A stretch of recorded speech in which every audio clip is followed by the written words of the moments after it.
Hello, once again welcome to Walk With Me. My name is Alex Simbwa and this is my wife Jeva Simbwa. We welcome you to another episode of Walk With Me, and before we go any further, let me ask Mrs. Simbwa to remind us what Walk With Me is all about.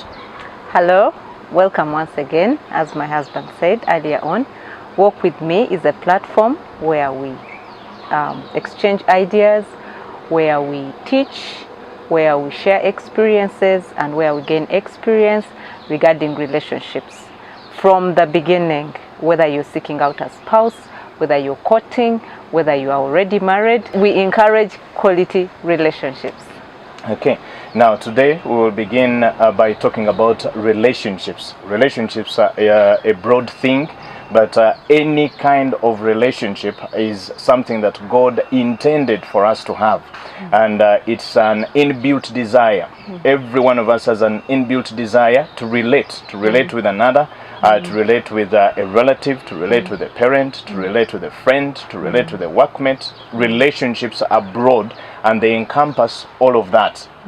So we will be delving into why different relationships are really important. And whereas our focus is on the marital relationship, whereas our focus is on the romantic relationship, we'll be looking at different kind of relationships and how each of them influences the other.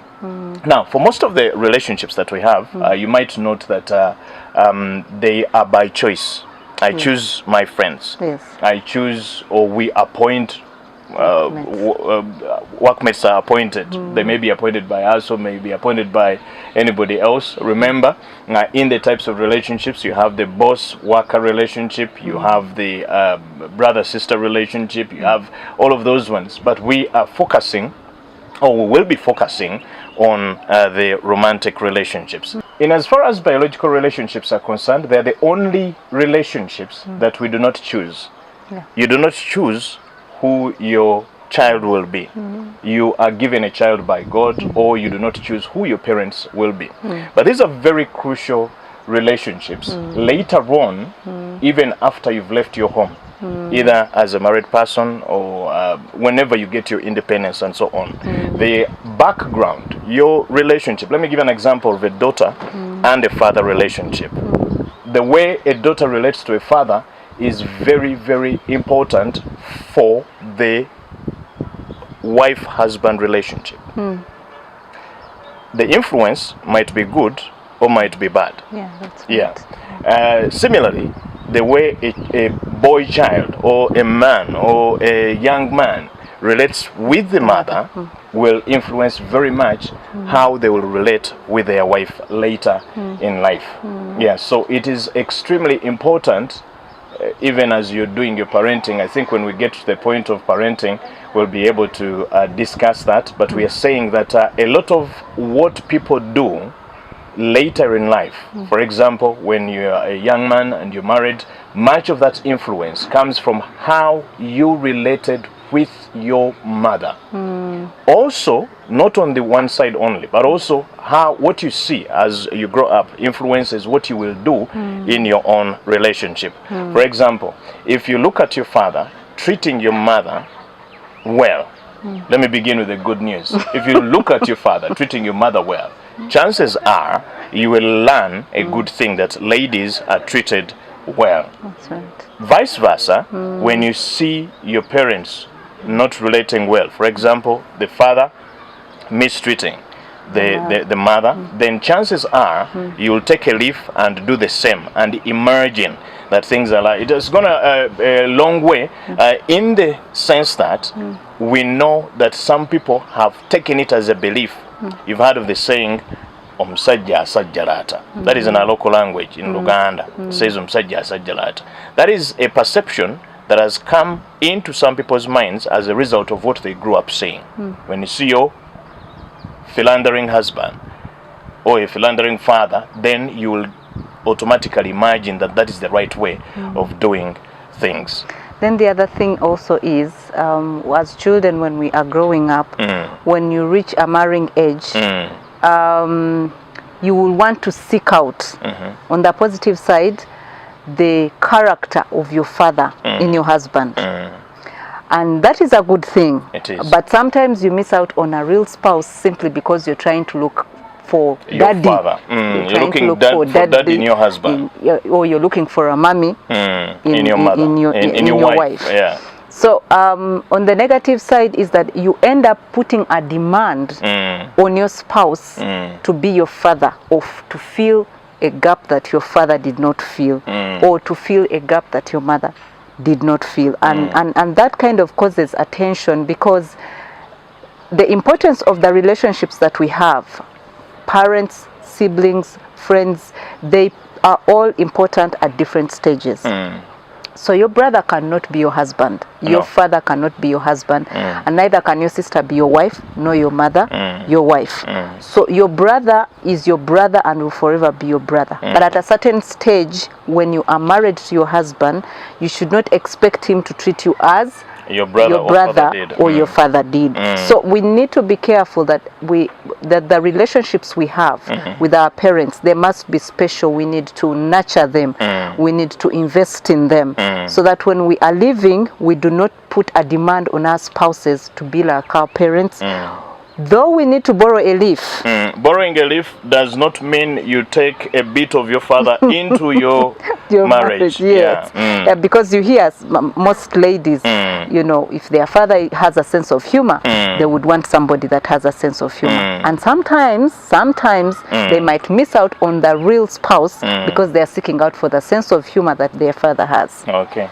Very well. Now, we mentioned those biological relationships. They are not by choice. You don't choose who your parents were, or you don't choose who your mother is, your father is, and so on and so forth. But they are then relationships. For example, you choose who your spouse will be. You choose who your spouse will be. And when we, like I chose you, yes, like I chose you out of many, and you accepted me. The relationship here is that I choose, then you accept, because when I choose, you might say no, as we'll be seeing in Assis later on. But in that sense, because it is by choice, there are things we look for in a spouse when we are trying to make our choices. Number one, interests. It is very disastrous if you don't have any common interest between yourself and your spouse, or between any kind of relationship. People are drawn together by interest. Some people are interested in one another because of the teams they support. Others are interested in one another because of the talents they share. Others are interested in one another because of different things, generally. Actually, you were shocked to find out that I loved football. I was shocked to find out that you loved football. I didn't imagine that a pretty lady like yourself would be interested in what a lot of girls would call a rugged game, like football. But here she is, and she's a great fan of football. Why? Now, I talked about interests. Those are some of the common things that we have between ourselves. We have our love of music. Both of us love music, and one of the things that drew us to one another is our love for music, our love for sports, and a lot of other things between ourselves. So we are saying that interests are very key if you're going, because just imagine you're going to spend a lifetime together. Imagine if you're not interested in anything your spouse is interested in. Just imagine which kind of relationship you're going to have if that is the kind of if you don't have any interest between yourselves. The other thing is we choose partners according to the values that we have. You know, values of integrity, values of compassion, values of love, values of hard work. You are drawn to this person because they are hard workers. They are people of integrity, and there's something that draws you to them because of what you do. And then the other thing is principles. We look for people that have the same principles with you. Yes, and you feel like I can walk the journey with this person because birds of the same feather flock together. That's So true. I am attracted to you. So because of the principles I have and the principles that I see in you, I am drawn to you. And I'm like, this is the person that I can work with, because two can only work together unless they agree. The other one is purpose. Now, if you don't have a mutual purpose, then the likelihood of relating is really, really small. Okay, now I told you that our relationships are broad, and our focus is on the romantic relationships or the relationships that lead to marriage, and after those are the ones that we are focusing on. So if you have a mutual purpose, then you will seek out that purpose between the two of you. For example, if the purpose is ministry, you say, we can minister together with this person. I see this person adding value to my life in this sense. The other things, you see the difference between us and other animals or other creation is the ability, because plants procreate also. If you've heard of pollination, animals procreate. Okay, so children, you cannot say, I married her because I wanted to have children. You could have married any other woman, and she would have bore you children. Okay, but there must be a purpose that is greater than bearing children. That's right. That is greater than cooking you food. Any woman can cook food.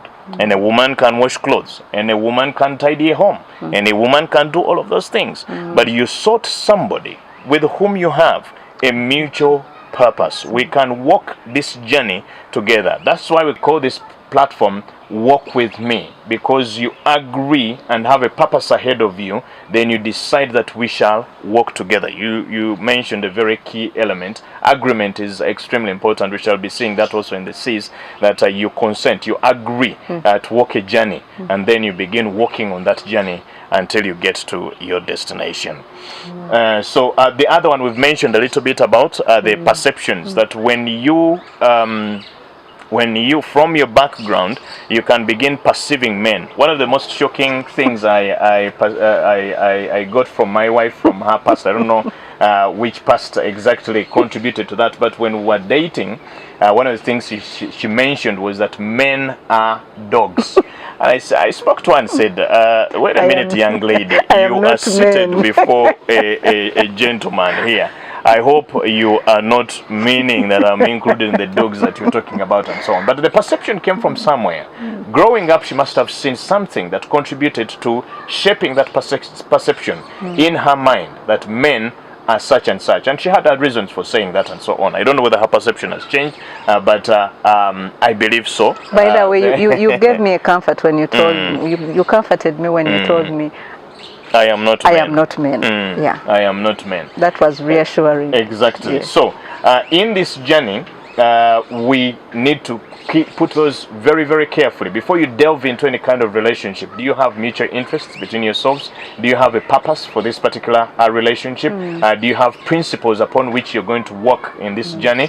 And what is your the other party's perception, or each of you, what is your perception as you move in this journey, as well as the values that you have in this relationship? We'll be winding up today, but before we do that, let's point out a few things that might easily influence your choice of partner, for example, or the person that you relate with, and how that negativity. There are two things that can happen. Let me give you an example of a polygamous versus monogamous relationship. When a child is in a polygamous family, they might consciously say, I will never be polygamous, after looking at the negatives in their own parents' relationships. Likewise, they might choose to be polygamous because of what they have done, what they have seen. So it's very, very important. Likewise, abuse. Okay, if you grow up in an abusive home, you might choose and say, I will never meet this kind of violence to my partner. If you didn't see affection in your while growing up, I was one person that didn't see affection going on between my parents. And I chose and said, that is not the kind of thing that I would want. It's even between me. I feared my father very much. He loved me immensely. My father loved me immensely, but I feared him. so much. So I decided as a parent, in my parenting styles, I am free with my children. They can speak to me, I can speak to them. We can share between ourselves like human beings. You get it? They still respect me as their father, but I also respect them as my children. I speak to them, I love them, I communicate to them. So parenting skills might be developed at that stage, even as you go about that. So we will be keeping it at that for today. Any winding remarks as we do it? You can find us on our Facebook page, Walk With Me 17, or YouTube, or email. Like us and subscribe. If you're part of the YouTube, if you go to the YouTube, you see videos, you see this, which you're watching now, please subscribe. You subscribe. It is important to us to know that we are making sense to you, we are ministering to you, we are adding value to your relationship. But we'll keep it at that for today. God bless you.